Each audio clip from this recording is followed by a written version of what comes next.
Salut à tous, c'est Axel de testmobile.fr. Aujourd'hui, je vais vous présenter le Nokia N950 qui tourne sous MeeGo Harmattan. Et donc, il faut savoir que c'est un appareil qui est assez particulier pour deux raisons. Donc, premier appareil sous MeeGo, alors premier pas exactement puisqu'il y a aussi le N9. Donc, je vais parler un petit peu également du N9. Sa grosse particularité, comme vous voyez derrière, Not for Sale, Developer Device, c'est un appareil spécial pour les développeurs. Il ne sera pas vendu, il est juste prêté aux développeurs qui sont certifiés Qt pour pouvoir développer des applications sous MeeGo. Dans le commerce, on verra plutôt le N9, mais vous allez voir l'interface, c'est exactement la même chose. Alors, je vais faire un petit tour de l'appareil en termes de form factor, mais c'est vraiment à titre d'information, puisque comme je vous dis, l'appareil ne sera pas commercialisé. Donc, vous avez un écran qui a l'air d'être à peu près en 4 pouces. Je suis pas exactement sûr, mais c'est du 4 pouces, il me semble. Donc, vous voyez, légèrement bombé. A priori, un tout petit peu moins que sur le N9. En dessous, vous avez le haut-parleur, ici. Sur la droite, le volume, et c'est tout. Il n'y a pas de bouton dédié pour l'appareil photo. Comme vous allez voir, c'est pas un appareil vraiment axé divertissement. Par exemple, sur le N9, a priori, vous avez un meilleur appareil photo, ce genre de choses. Mais tout de même, il est assez intéressant. Bouton power, verrouiller, déverrouiller également. Micro USB, jack 3.5. Ici, vous avez le slot pour la SIM. C'est tout. Derrière l'appareil photo. Donc ici, vous verrez dans l'appareil photo, c'est du 7 mégapixels, ce qui est assez peu courant. Et un flash double LED avec le logo Nokia et la mention développeur. Donc vous verrez tout au long de notre prise en main dans l'interface, vous avez une mention Developer Device ou Developer Edition, je ne sais plus trop, on le verra après. Et bien sûr, le clavier donc qui s'ouvre comme ça. Donc un système qu'on avait découvert sur le N97, N97 mini, puis ensuite le E7, donc c'est plus proche de celui du E7. Ça a l'air assez solide, c'est plutôt sympa. Et le clavier, donc là ici en version QWERTY, a priori il n'y a pas de version AZERTY, je pense. Des touches qui font plutôt penser à celle sur le E7. Donc a priori un très très bon clavier avec les flèches ici, la touche contrôle, fonction, ce genre de choses. Mais ça vous ne l'aurez pas sur le N9, donc on va pas s'y attarder. Et on va le démarrer.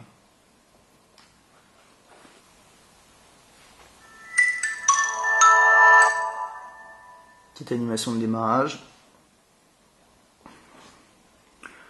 Vous rentrez votre code PIN. OK. Et par défaut, vous arrivez sur ce premier écran. Qui est un écran avec toutes les applications installées et toutes les applications natives, donc par exemple le téléphone, ce genre de choses. Et vous avez en fait trois, ce qu'on va appeler pages d'accueil. Alors vous défilez sur la droite, vous avez...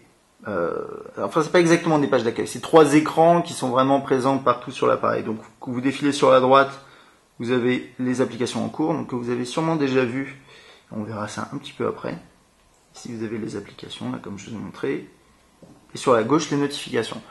Donc là, on a des notifications Facebook, mais a priori, vous pouvez aussi, imaginons, configurer d'autres comptes, par exemple Twitter, etc. Et surtout, quand vous recevez, par exemple, un SMS, ils vont s'afficher en haut. Donc on verra ça un petit peu après, sûrement.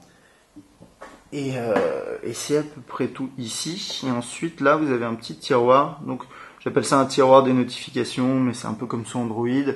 A priori, quelque chose qu'on trouvera dans Bell également. Donc là, je vais zoomer un peu pour que vous voyez mieux. OK.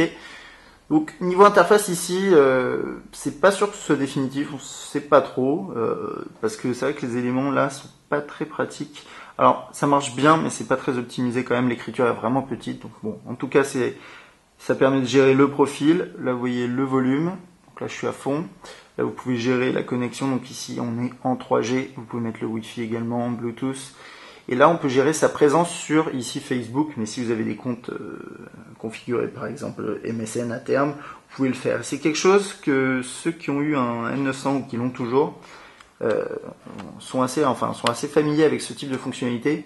L'intégration profonde dans l'appareil de certaines options sociales, donc Facebook, etc. Donc là, ça tombe bien, j'ai reçu un mail, donc vous voyez la notification en haut qui s'est affichée. Si j'avais appuyé dessus, j'aurais pu regarder le mail. Et là, vous voyez en haut, j'ai la notification qui dit 3 nouveaux messages.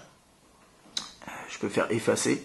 Et ici, je peux faire actualiser pour actualiser le flux d'informations. Donc là, ici, ce sera Facebook, etc. Alors, on va repasser au menu. On va passer en revue la plupart des applications. Alors bon, on va pas tout regarder dans le détail, mais on va quand même essayer de s'attarder sur certaines applications comme le web, les emails, ce genre de choses. Donc pour composer un numéro, vous passez par ici. Donc vous le verrez tout au long de cette prise en main, l'interface a été quand même bien travaillée, tout est bien optimisé pour le tactile et plutôt réussi graphiquement, je trouve. Donc ça c'est plutôt un bon point. Donc vous commencez à composer un numéro, donc vous voyez ici les chiffres disparaissent, enfin diminuent petit à petit, donc c'est assez bien fait. Vous pouvez rajouter un contact directement en entrant un numéro, ce genre de choses. Hop, ici j'ai mes contacts qui s'affichent, donc je peux les faire défiler soit comme ça, soit avec le côté, avec les lettres. Comme vous le voyez sur la gauche, on a soit des avatars, donc attendez, voilà, des photos ici, soit les initiales qui s'affichent automatiquement, dans le style de Nokia, entre guillemets, ANA, avec voilà, ces icônes un petit peu arrondies, c'est assez sympa. Si je fais rechercher, je vais avoir un clavier virtuel qui s'affiche. Donc ici en AZERTY, puisqu'on a configuré le téléphone en français, je vais avoir mon contact, je peux appuyer dessus, et je peux appeler, ou voilà. A priori, je pourrais envoyer aussi un texto, mais ça doit passer par les messages. Là, vous avez les derniers appels. Puis quand vous passez un appel, c'est assez classique, donc on va pas le faire. On remarque, allez, je vais m'appeler. Ça va être ici, voilà. Ok. Donc là, quand on a un appel, on a la possibilité, hop, je me raccroche, d'activer le haut-parleur, etc. Donc c'est assez classique. Ensuite, rechercher. Donc ça, c'est une recherche qui est à la fois qui est assez globale. Finalement, vous avez la possibilité de rechercher des contacts. Vous pouvez rechercher sur le web. Vous pouvez rechercher des emails que vous avez reçus, ce genre de choses. C'est plutôt bien fait. Voilà. Allez, on va passer au web. Donc là, par défaut, on se retrouve là-dessus avec les différentes recherches, les différentes pages vues. On va aller sur Engadget. Donc par défaut, il va nous afficher la version mobile, mais vous allez voir, on va passer à la version bureau. Alors, il y a une chose à savoir, c'est que pour l'instant, Flash n'est pas supporté, mais ça devrait être intégré à terme. A priori, même, c'est sûr. Ouais. Et pour ceux qui avaient déjà utilisé un N900 sur le web, moi je sais que c'était une de mes meilleures expériences web en termes de, disons, comment dire, de fidélité par rapport à ce qu'on peut trouver sur un ordinateur de bureau. C'est vrai que c'était pas extrêmement fluide. Et là, on retrouve à la fois cette fidélité et en même temps une fluidité qui est assez intéressante. Alors j'attends que ça finisse de charger. On va voir comment ça se passe sur un site qui est un petit peu lourd quand même, engadget.com. Alors, ouais, prenez note quand même que tous les contenus flash là ne devraient pas charger, ça devrait alléger pas mal la page. Donc là, ça continue un peu à charger. On va zoomer un petit peu, voilà. Donc là, a priori, vous avez pas, le texte se remet pas en page, mais si vous faites un double tap, vous avez la colonne qui s'affiche directement dans l'écran.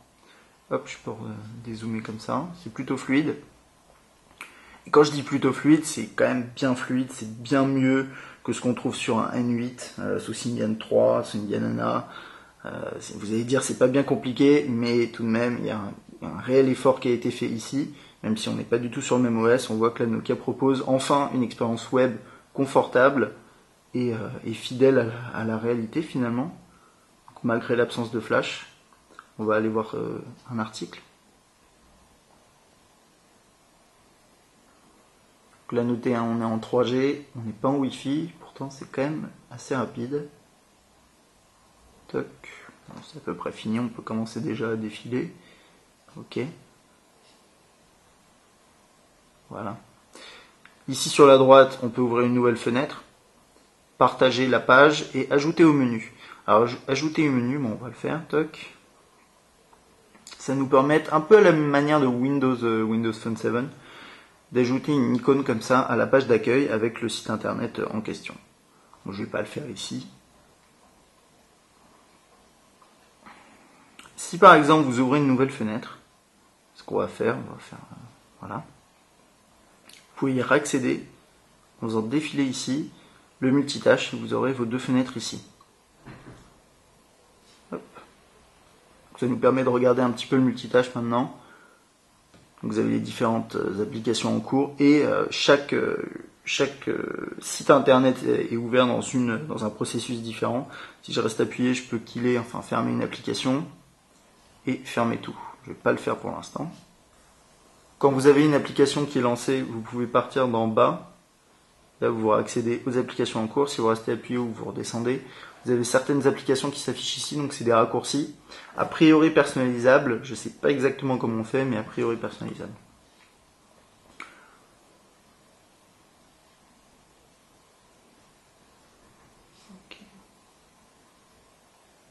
Toc. Si je tape quelque chose dans l'URL, je vais pouvoir, dans l'adresse la zone d'adresse, la barre d'adresse, je vais pouvoir taper soit une URL finalement. Donc je vais avoir une proposition vers les différents sites qui ont ce mot dans leur titre. Et je vais pouvoir aussi lancer une recherche directe sur Google. Donc via Google Mobile là, voilà. Donc on a ces deux versions là. Puis je sais pas, toc.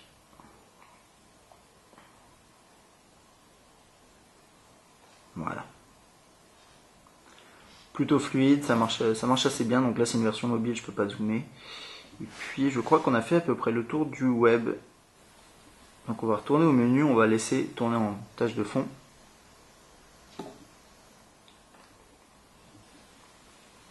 Ok, alors là on passe aux messages qui sont regroupés donc par contact et ensuite par discussion. Donc discussion avec des bulles. Ce qui est quelque chose d'assez standard aujourd'hui sur les smartphones. Et qu'on a aussi dans Symbian 3, mais ici c'est très fluide, c'est assez sympa. Vous appuyez ici, vous avez un clavier qui va s'ouvrir normalement. Voilà. Je peux taper du texte, vous avez une reconnaissance, enfin ça va vous proposer des mots. Salut. Tac. Bon, vous voyez là pour l'instant c'est pas encore très précis niveau proposition de mots, mais c'est plutôt bien, ça marche bien, c'est fluide, et en plus vous avez ici le clavier physique bien sûr que vous n'aurez pas sur le N9. Vous pouvez rajouter une pièce jointe pour transformer un SMS en MMS, et toc, voilà. Et c'est à peu près tout ici. Je peux accéder au contact directement en appuyant là.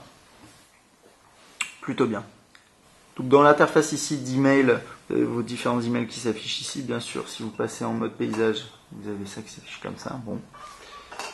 Ensuite, si vous descendez un peu, vous avez la possibilité de faire une recherche. Et vous pouvez ouvrir un email, etc. Voilà, donc là il y a le mail qui s'affiche en HTML, etc. Bon, là pour l'instant, on n'a pas beaucoup de choses à montrer, on va pas passer trop longtemps là-dessus. Toc. Pour refresh, accéder au dossier, lancer un nouvel email. On va essayer ça.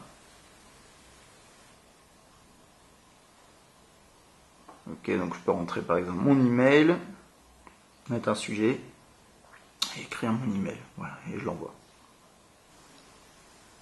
Donc là, le calendrier, ici en vue par mois. Donc on a tout le mois qui s'affiche avec les rendez-vous en dessous. Donc on appuie sur les dates, etc. C'est assez bien fait. On peut rajouter un événement rapidement comme ça. Un truc assez sympa ici, on peut rajouter le jour, et quand vous appuyez sur l'heure, vous la rajoutez comme ça, de cette façon-là. Plutôt bien fait, donc là les heures, et là ici les minutes. Tac, on va dire que ça c'est bon. Je peux l'enregistrer. Voilà, bon là il y a écrit juste événement, mais vous pouvez rajouter plus d'informations. Donc là par exemple, un rendez-vous chez le dentiste. Ici j'accède au mode jour, donc avec toutes les heures de la journée, avec tous les rendez-vous. Plutôt bien fait. Là ici plus une sorte de récap de tout ce qui se passe dans le mois ou dans les prochains jours à venir. Un petit menu. Allez aujourd'hui, gérer les agendas, vous pouvez synchroniser avec Google Calendar notamment, afficher les tâches et tout synchroniser. Plutôt bien, une interface propre. Ici l'horloge, donc avec la gestion des différentes alarmes. Pas grand chose à dire ici. L'appareil photo. Alors au niveau de la qualité, ça va pas être la même chose que sur un N9, donc c'est peut-être pas forcément intéressant. Par contre, l'interface restera à peu près la même. Donc assez épuré, mais plutôt efficace, vous allez le voir. Donc ici on est en mode photo. Prenez la photo en restant appuyé ici. Ça fait le focus, vous lâchez, ça prend la photo. Vous pouvez définir, enfin vous pouvez l'afficher si vous voulez. Voilà, donc on va prendre une petite photo ici. Tac. Voilà, plutôt rapide, hein, vous avez vu. D'ailleurs, il me semble que le N9 a été testé par différentes personnes qui disent que c'est un des appareils qui prend les photos le plus rapidement. Donc plutôt pas mal, c'est une belle optimisation, en tout cas côté software. Là, vous pouvez zoomer soit au doigt, soit avec les boutons là-haut. Ça marche bien, il n'y a pas de souci. Donc là, on peut accéder aux photos, on va regarder ça un petit peu après. Là, repasser en mode vidéo, on va regarder un peu les paramètres. Donc qu'est-ce qu'on a? On a différents modes. Automatique, macro, paysage, portrait, nuit, sport. Ok. Donc on peut le changer assez rapidement. En tout cas plus rapidement que sous Symbian 3, donc c'est vraiment pas mal. Ici le flash, activer, désactiver, automatique, on va laisser automatique. Balance des blancs. Sensibilité à la lumière, donc on peut régler les ISO. Le format, donc là on est en 16:9, on peut passer en 4 tiers si on veut. Ici vous voyez c'est du 7 mégapixels, donc on peut régler 6 et 3. Détection des visages. Paramètres de l'appareil photo. Qu'est-ce qu'on a d'autre? On peut afficher éventuellement la photo, donc là pendant 2 secondes, 5 secondes ou sans délai. Moi j'ai mis désactivé pour l'instant. Nom du créateur, si vous avez envie d'afficher votre nom dans les infos de l'image, utiliser le GPS, oui, non. Et les balises de géolocalisation. Donc, pas mal de fonctionnalités ici quand même. On va reprendre une petite photo pour vous remontrer. Toc, donc là c'est rouge parce que je suis un peu trop près et je suis pas en mode macro. On va passer en mode macro et on va voir ce que ça donne. Ouais. Hop. Donc là il utilisera le flash. Voilà. Et ici en haut à droite vous pouvez voir la photo qui a été prise. La mettre en favori, donc vous le verrez après dans la galerie, on peut accéder aux favoris. La partager. Donc ici on peut la partager soit sur Facebook, puisqu'il y a un compte Facebook qui est défini, par MMS, par email ou par Bluetooth. On va faire annuler. On peut la définir comme avatar, fond d'écran, afficher un diaporama, modifier les balises, un petit peu comme sur le N9, il y avait un système de balises, la modifier. Donc corriger tout automatiquement, pivoter vers la gauche, vers la droite, luminosité, contraste, enfin pas mal de fonctionnalités quand même. Les petits outils intégrés qui ont l'air de bien fonctionner. Voilà, on va passer en mode vidéo. Alors une interface très très similaire, avec, ce qui est intéressant c'est qu'on peut faire le focus. Un truc que je vous ai pas montré, je vais juste repasser dessus, voilà, c'est que vous pouvez faire le focus au doigt en fonction de l'endroit où vous appuyez. Et là vous le retrouvez également en mode vidéo, donc je vais filmer direct. Et là, je vais peut-être être un peu près. Non, c'est bon. Ça a fait le focus. En fait, il y a un autofocus continu. C'est quelque chose qu'on voit de plus en plus sur les smartphones. Et c'est vraiment, d'après moi, c'est assez intéressant. Donc, je sais pas si, par exemple, on va mettre un autre appareil. Toc, on reste dessus. Ça fait le focus sur l'écriture, etc. Donc là, bon, vous n'allez pas trop voir ça en fonctionnement. Mais j'ai testé. C'est plutôt réactif. C'est assez sympa. Quand vous appuyez, vous voyez, ça fait le focus. Donc là, sur la table, sur le stylo, etc. Hop, j'arrête comme ça. Quelques options également. Donc, mode automatique, vidéo de nuit, si vous avez besoin de filmer la nuit. Balance des blancs automatique, compensation de l'exposition. Vous pouvez aller voir ça et régler cette option-là, comme ça. On peut filmer en 720p, en WVGA ou en VGA. Ici, pareil, pour afficher ou non la vidéo juste après. Et les mêmes fonctionnalités, les petites options ici de géolocalisation comme sur l'appareil photo. Et ici, on peut lire la vidéo. Et là, je vais peut-être être un peu près. Non, c'est bon, ça a fait. Voilà. Et pareil, on peut la partager, on peut la mettre dans les favoris, etc. On va revenir en arrière et je pense qu'on a fait le tour ici pour l'appareil photo.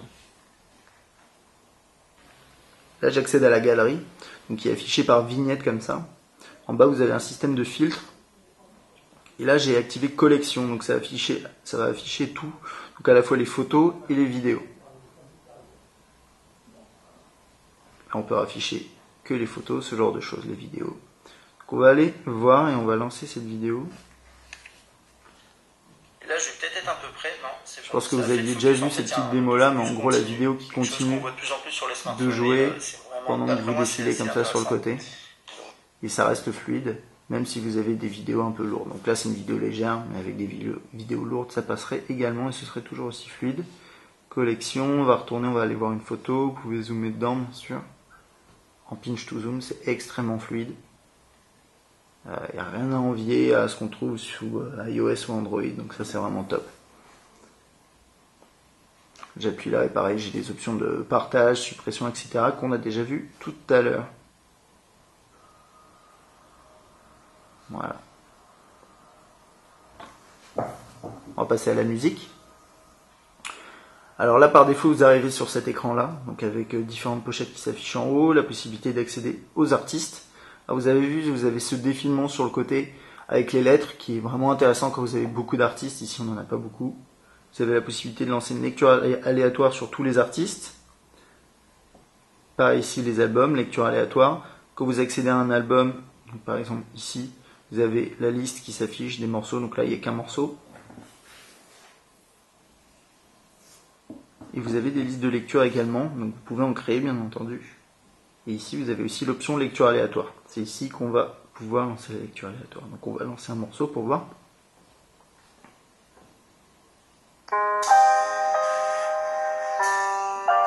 Donc le son sort par en dessous, bien sûr.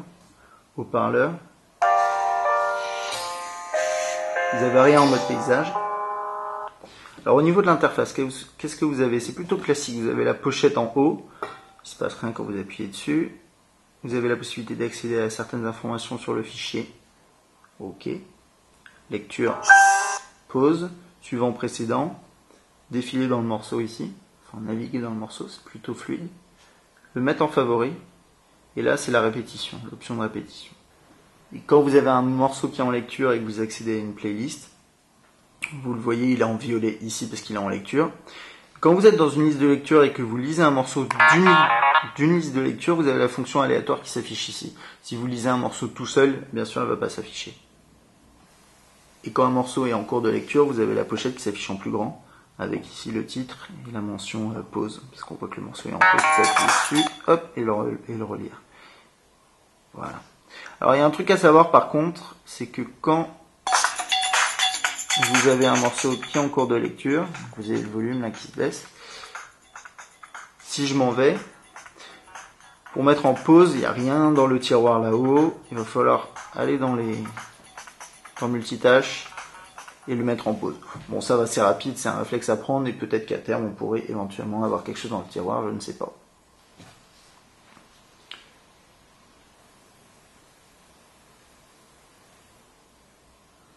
Donc ici, ce qui est vachement intéressant avec cette version de Nokia Maps, c'est qu'elle est extrêmement fluide. Nokia Maps, c'est quand même une solution qui est très très performante, très complète. Et c'est vrai que sous Symbian 3, personnellement, je trouve qu'elle manque un peu de fluidité, notamment au niveau du zoom, etc. Et là, on est à quelque chose on est vraiment à un autre niveau. Hein.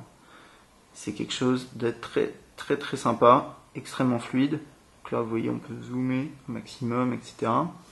Dans les options ici, vous avez les différentes catégories, fermer, gérer les cartes, etc. Vous avez différents onglets. On va retourner dans... on va lancer de vue là. Toc. Ici, vous pouvez gérer mode 3D. Donc on va mettre le mode 3D, repère en 3D. On va regarder ce que ça vaut. Là, voilà, vous avez par exemple ici la gare Saint-Lazare en 3D.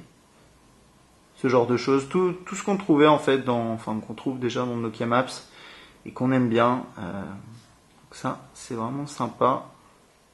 Et ici, vous avez la possibilité de définir un itinéraire. Et bien sûr, après, vous pouvez naviguer en utilisant, par exemple, là, en voiture. Alors, il faut savoir que pour l'instant, Nokia Maps, c'est un petit peu bug. Donc, on va pas trop s'attarder là-dessus. Alors, ici, vous pouvez définir des comptes. Donc, par exemple, comme je vous disais au début, Facebook, Twitter, etc. Et plus le temps va passer, plus il y aura de possibilités d'intégration. Donc, un peu comme sur le N900.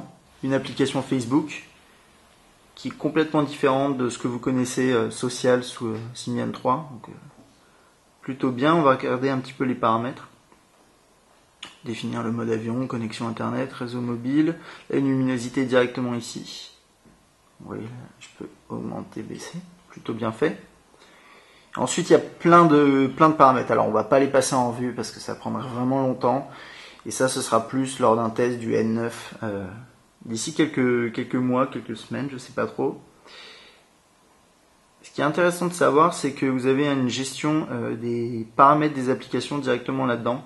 Donc par exemple, vous avez le web ici, vous avez vidéo, musique. Donc ça évite de gérer les paramètres directement dans chaque application. Donc lancer l'application, accéder aux paramètres, vous avez tout qui est ici. Ça, c'est plutôt bien, fond d'écran, tout ça. Bon, assez classique et plutôt complet. Calculatrice. Ok.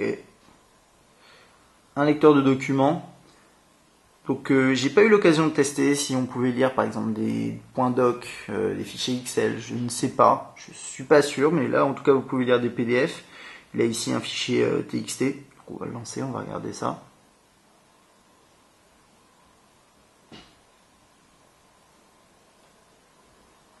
Voilà, on peut zoomer, etc. Donc ça c'est vraiment que de la lecture, avec quelques options ici. Donc là niveau de zoom, partager, supprimer, passer en mode, ça je crois que c'est voilà, en mode comme ça, différentes vignettes, ce genre de choses. On peut rechercher des termes dans le document. Bon, voilà, on va pas s'attarder là-dessus. Voilà, vous pouvez faire des recherches dans un document. Ok. Ensuite, vous avez un lecteur de flux RSS intégré, qui est plutôt sympa. D'ailleurs, quand vous êtes sur un site internet, dans les options, vous avez l'option flux et vous pouvez les rajouter directement à partir du site internet. Donc là, par exemple, toc, forum Nokia, hop, vous avez les événements, enfin les messages. Vous pouvez pas zoomer ici, mais bon, c'est normal. Et, pardon, hop, je relance, voilà. Vous pouvez ouvrir la page web directement, mettre en favori, le partager, ce genre de choses. Système de notes. Bon, plutôt classique ici. Hein. Toc. Voilà. Et ensuite, après, on a quelques contenus qui ont été installés pour les développeurs. Donc ça vous intéressera pas forcément. Par exemple, le terminal, des petites démos en QML, etc. Donc on va pas regarder ça. Et en bas, vous avez le store, mais hélas, coming soon. Et bon, soon, on sait pas trop pour l'instant quand est-ce que c'est, mais c'est pas pour tout de suite. Et je crois qu'on a fait à peu près le tour. Hein. Qu'est-ce que j'en pense pour l'instant? Je vais vous dire, l'interface est extrêmement intéressante. C'est un OS qui semble déjà bien performant, optimisé pour le tactile, avec vraiment des systèmes comme par exemple là le swipe sur le côté, qui est plutôt intuitif. Donc j'ai vraiment hâte de voir ce que ça va donner sur le N9 dans sa version finale. Et puis ma foi, c'est à peu près tout. Donc j'espère que cette vidéo de présentation du Nokia N950 vous a plu. Si vous avez des commentaires comme d'habitude, vous pouvez les laisser en dessous de la vidéo. Et je vous dis à bientôt. Pour sortir de veille, vous pouvez double taper sur l'écran. Et donc ça fonctionne vraiment que sur l'écran. Hein. Si vous tapez ici, là par exemple, ça ne marchera pas. Donc c'est double tape sur l'écran. Toc. Ensuite vous pouvez déverrouiller.